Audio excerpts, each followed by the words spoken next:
Good afternoon, friends. Welcome you all. You are watching Ajay Vlog Lovers channel, and this is Ajay. And today we're going to discuss about crude oil के intraday levels क्या रहेंगे, closing कैसी रहेगी, crude oil के short term के trades क्या रहेंगे।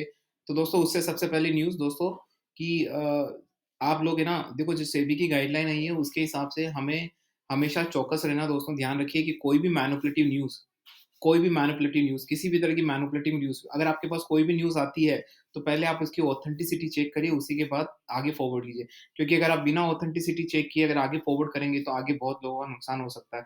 तो please follow the guidelines because SEBI is for us only, right, for the common investor. चलिए दोस्तों वीडियो स्टार्ट करते हैं। कौन-कौन सी न्यूज़ है ये दोस्तों क्रूड ऑयल में बात कर लेते हैं, फिर इंट्राडे लेवल्स क्या रहेंगे, क्लोजिंग कैसी रहेगी और आने वाले टाइम में फ्यूचर में शॉर्ट टर्म पोजिशनल लेवल्स क्या रहेंगे, उसके बारे में बात कर लें। तो देखिए काफ़ी बड़ी न्यूज़ है अभी, ये वाली न्यूज़ आपको बता देता हूँ। देखो नेक्स्ट वीक मैंने जैसा कि हर वीडियो में बोला है कि मुझे इनकी वेट करने की ज़रूरत नहीं, मैंने आपको पहले से भी बोला है, लेकिन यहाँ पे एक आर्टिकल आया है जो मैं समझा देता हूँ आपको। Next week will be critical for the oil markets. Why they are saying? We all know that OPEC meeting is going to held on December 4th। Yes, December 4th को जो डेट है वो आ गई है। December 4th को OPEC की meeting होने वाली है और उसमें डिसाइड किया जाने वाला है कि क्या प्रोडक्शन कट होगा या नहीं होगा। The number of events could determine the course of oil prices in December and the early next year.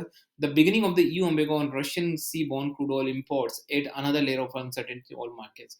तो देखिए मुझे लग रहा है कि अभी काफ़ी ज़्यादा मैंने पहले भी बोला, अभी देखो मैंने ग्रुप में भी मैसेज किया, मैंने बोला था कि आपको यहाँ पे अनसर्टेनिटी है, अभी किसी तरह का कोई लेवल नहीं बन रहा, कंसोलिडेशन हो रहा है यहाँ पे। तो ये न्यूज़ भी यही इंडिकेट कर रही है, इसलिए हमें अब ना कम से कम मुझे लगता है कि देखो आज है 29 तारीख, मुझे लग रहा है कि बस कल से ही स्टार्ट हो जाएगा ओपेक का पूरा ड्रामा और आपको समझ आ जाएगा कि ओपेक के पहले ही असम्पशन्स निकालने लग जाएँगे, ओपेक प्रोडक्शन कट के लिए आगे कर रहा है, ये कर रहा है, वो कर रहा है और फटाफट से क्रूड ऑयल की प्राइस में उछाल आना स्टार्ट हो जाएगा। देखिए बात सुनिए यहाँ पे, the next few days will be one of the most crucial for the oil market in week as several events are the factors at the same time could determine the trend in the price by end of this year and beyond. So while the Chinese zero COVID policy and protest against the policy weighed negatively on market sentiments, the OPEC Plus meeting on December 4 at beginning of the EU embargo on Russian import on the next day are likely to shape the course of the prices.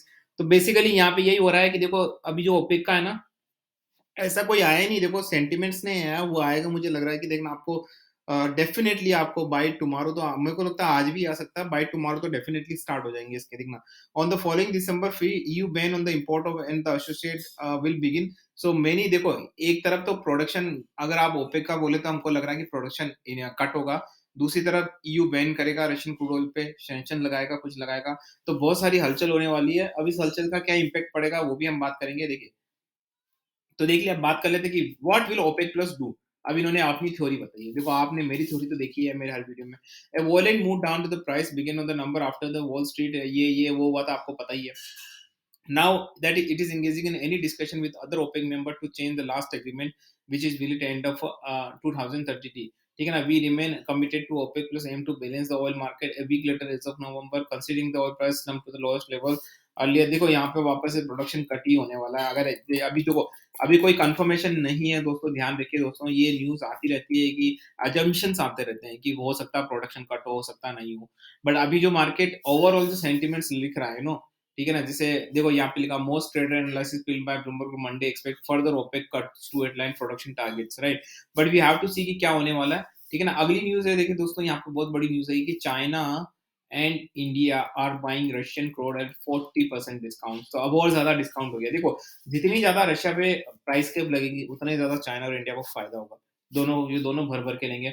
40% discount आप समझते हैं? देखो on the Friday you once again failed to agree upon the price cap with the several members suggesting, okay, according to the Bloomberg, China and India are currently buying Russian flagship oil at massive discount to the Brent। You know, बहुत massive discount हो रहा है। मतलब ये discount इतना है कि मुझे लग रहा है कि जो नॉर्मल प्राइस है ना, उससे भी नीचे के लेवल की है ये, ठीक है ना?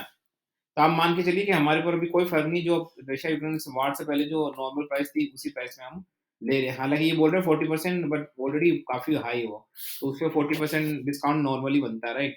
तो ये वाली न्यूज़ है दोस्तों, इसलिए ये चलता जा रहा है, दबा-दबा के लोग बाय किए जा रहे हैं, जिनके पास भी पैसा है, जैसे इंडिया और चाइना हो गए, वो लोग क्या कर रहे हैं, रशिया का जो है ना, दबा-दबा के, ठीक है? उनको ज़रूरत नहीं है, ठीक है ना? देखो, तेल इसलिए नहीं लिया जाता है किसी कंट्री के थ्रू कि उनको क्रूड ऑयल की ज़रूरत होती है। ध्यान से सुनिए इसको, क्रूड ऑयल की ज़रूरत तो खत्म हो गई चाइना की, उन्होंने पहले कर रखा है, रिज़र्व बहुत सारा कर रखा है।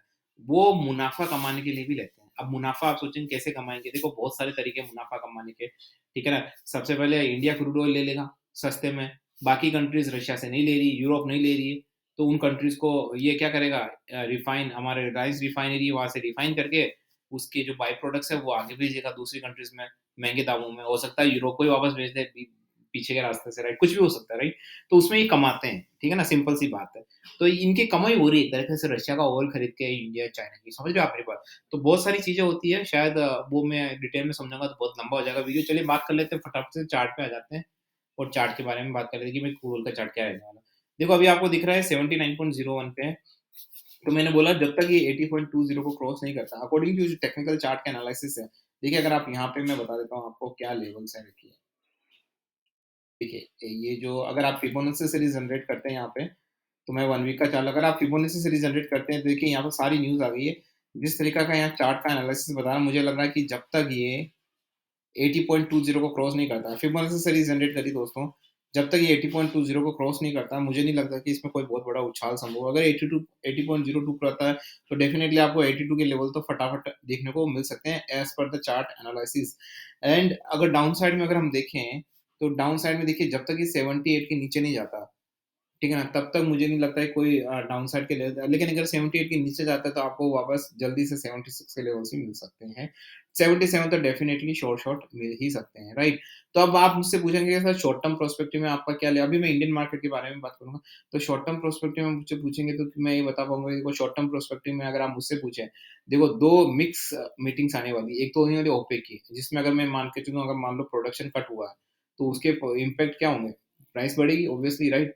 दूसरा आएगा वो कैप वाली जो न्यूज़ है, उस कैप वाली न्यूज़ का मुझे कोई भरोसा नहीं है और वो पहले भी आ चुकी है। तो देखिए अगर प्रोडक्शन कट होता है, तो डेफ़िनेटली आपको ये वापस से ऊपर के लेवल्स दिखाई देगा। तो अगर आप मुझसे बोले शॉर्ट टर्म के लिए, अब शॉर्ट टर्म का ड्यूरेशन अगर आप मान के चल रहे हैं 1 वीक है, तो मुझे लगता है कि ये ऊपर जाने के चांसेस है। लेकिन अगर आप मानते हैं कि 1 महीना अगर शॉर्ट टर्म का है, तो हो सकता है ये और नीचे जाए दोस्तों, ठीक है ना? बट अभी आने वाले मुझे लग रहा है कि संडे के बाद से ना, संडे तक मुझे लग रहा है आपको वैसे ही ओपेक का वो दिख जाएगा और मंडे बहुत फ्लक्चुएशन रहेगा, तो मुझे लग रहा है कि जैसा कि प्रेडिक्शंस हैं, ठीक है ना? ये हम क्लियरली नहीं बोल सकते हैं, based on the SL and resistance we will do the whatever the trading is going to come here, right? तो 79 80.20 के ऊपर मुझे लगता है ऊपर के लेवल्स दिख सकते हैं और 78 के नीचे आपको 76 के लेवल दिख सकते हैं। अब बात कर लेते हैं इंडियन मार्केट के बारे में कि इंडियन मार्केट क्या है? बात कर लेते हैं इंडियन मार्केट की, हमारी दिसंबर की सीरीज़ है, राइट? गाइस अगर आपने चैनल को सब्सक्राइब करके बेल आइकन दबा के सेलेक्ट ऑल किया है, तो आपको इसके वीडियो के अपडेट्स भी मिल जाएँगी। जैसे ही आपने यहाँ पे क्लिक किया, ऑल किया सब्सक्राइब करने के बाद, तो आपको सारे नोटिफ़िकेशन मिल जाएँगे। जैसे ही मैं कोई वीडियो अपलोड करूँगा, आपके पास तुरंत आ जाएगा, ठीक है ना? तो देख लेते हैं यहाँ पे इंडियन मार्केट में क्या रहेगा। देखो 6458 है, जैसा कि मैंने बोला दोस्तों, यहाँ पे कम से कम ये 6520 को क्रॉस करना चाहिए। अगर 6520 को क्रॉस करता है, तो मुझे लगता है कि आपको वापस से easily easily by far very, very easily आपको 6650 के लेवल्स आने को दिख सकते हैं। ठीक है ना? नीचे की साइड में दोस्तों अगर ये देखो 6380 के नीचे गया, तो मुझे लगता है कि आपको वापस से 6300 तो शॉर्ट ही है, as per the technical chart analysis, right? On a short term perspective, अगर शॉर्ट टर्म पर्सपेक्टिव का ड्यूरेशन 1 मंथ का है, then I will say like because I will be very bearish on and all. But अभी जो OPEC की meeting आने वाली है, वहाँ पे अगर प्रोडक्शन कट हुआ, जिसके चांसेस ज़्यादा है, right? We don't know actually what will going to happen, but हम अस्यूम कर रहे हैं कि अगर वहाँ ऐसा होता है, तो इसके ऊपर ही जाने के चांसेस हैं। तो विदिन मुझे लगता है कि अभी जो फ्राइडे तक का जो मेरा जो रुझान रहेगा, वो ये रहेगा कि मैं थोड़ा वेट करूँ आज के लिए और कोई न्यूज़ आए, ठीक है ना?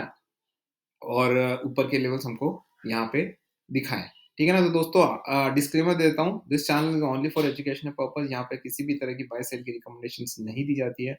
आई am not certified SEBI adviser, I am not certified financial adviser. अगर आपको किसी भी कोई भी ट्रेड करना है, तो या तो आप सर्टिफाइड फाइनेंशियल एडवाइज़र से कंसल्ट करिए या खुद अपनी रिसर्च करिए, क्योंकि आपके प्रॉफिट लॉस के लिए मैं बिल्कुल भी ज़िम्मेदार नहीं हूँ। I mean it again, I repeat again, I'll not be responsible for of any of your profit and losses, because you are the person who is responsible solely, right? So please do the trade wisely, do your own research, proper skills, then only do the trades. It's your hard-earned money, right, guys? So with this nice thought, this is Ajay and signing off.